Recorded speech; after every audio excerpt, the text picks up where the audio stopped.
Ang programang ito ay rated SPG. Striktong patnubay at gabay ng magulang ang kailangan. Maaaring may masiselang tema, lengguwahe, karahasan, sexual, horror o droga na hindi angkop sa... Madali natin mapapabagsak ang lyrics when this goes downhill.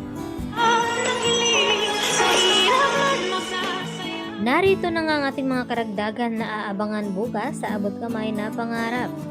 Sinasabi nga dito ni Eric sa kanyang anak na si Justin na mas madali nga daw nilang mapabagsak ang Apex kung kukunin ni Justin ang loob ng kanyang ina na si Giselle at dapat ay ilalagay ito sa tama niyang kalalagyan. At dito naman na sumang-ayon ang anak ni Eric na si Justin sa mga bagay-bagay na gustong gawin dito ni Eric. Subalit wala silang kaalam-alam na palihin pala nakikinig itong si Giselle sa kanilang pinag-uusapan. At dito nga napag-alaman ni Giselle, napakanalang naman pala ang pakikipag mabutihan dito ni Eric sa kanya. Nang sa ganon ay mabilis nga nilang makuha ang loob dito ni Giselle. At dahil matalino nga ang mga tanyag ay hindi nga nila ito maiisahan at mauunahan pa ni Giselle ang mga plano dito ni Eric na pabagsakin nga itong Apex Hospital. Samantala, bumibilib naman ngayon itong si Carlos Benetes dito sa kakayahan dito ni Annalyn dahil nagkamali nga raw siya na ina-underestimate niya itong si Annalyn at kahit ano nga ang ibigay niyang task dito kay Annalyn ay talaga namang magagawan daw ito ng paraan at hindi lingid sa kaalaman ni Doc Carlos na magaling talaga daw itong si Annalyn. At dito naman na sumang-ayon itong si Michael. At sinasabi ni Michael dito kay Carlos na mahal niya itong si Annalyn dahil simula ng bata ay siya na nga ang tumulong dito kasama itong si Lynette.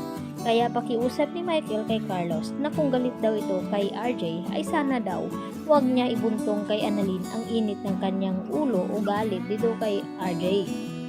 At dito naman na humihingi ng paumanhin itong si Carlos dito kay Michael dahil sa ginawa niya dito kay Annalyn na binigyan niya nga ito ng challenge. Nang sa ganon ay mapatunayan niya na kung deserve ba daw itong si Annalyn na makuha itong slot na papuntang Japan. At dahil naipasa nga ni Annalyn ang task na iyon ay walang duda na makakapunta na nga itong si Annalyn sa Japan. At dahil sa sobrang saya ni Annalyn ay agad naman na dumalaw ito sa bahay ni Carlos at dito nga napinuntahan ang ina at dito na masaya na ibinalita ni Annalyn kay Lynette na makakapunta na nga raw siya dito sa Japan at sa tuwa ni Annalyn na payakap siya bigla sa kanyang ina. At dito naman na tila may naramdaman na sakit itong si Lynette at napansin agad ito ni Annalyn ang kanyang braso at dito niya nakita na may sugat nga ito at ginamot. Kaya nagtanong itong si Annalyn kung saan niya nakuha ang sugat na iyon at kung si Carlos ba ang may gawa nito. At dito naman na pinagtakpan ni Lynette itong si Carlos dahil alam niya na magagalit nga itong si Annalyn kapag nalaman niya na sinasaktan nga siya dito ng kanyang asawa. Kaya mas gustuhin na lamang dito ni Lynette na magsinungaling siya dito sa kanyang anak. At dito naman na sinasabi ni Annalyn na gusto niyang isama ang kanyang ina papuntang Japan.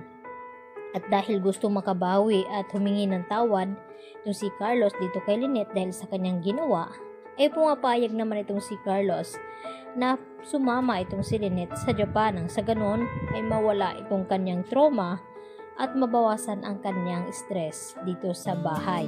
At dito nga na masaya itong si Lynette na kahit sa ganong paraan ay makakaiwas siya sa mga trauma na kanyang naramdaman ngayon at anxiety. At dito naman natuwang itong si Annalyn na makakasama niya ang kanyang anak papuntang Japan.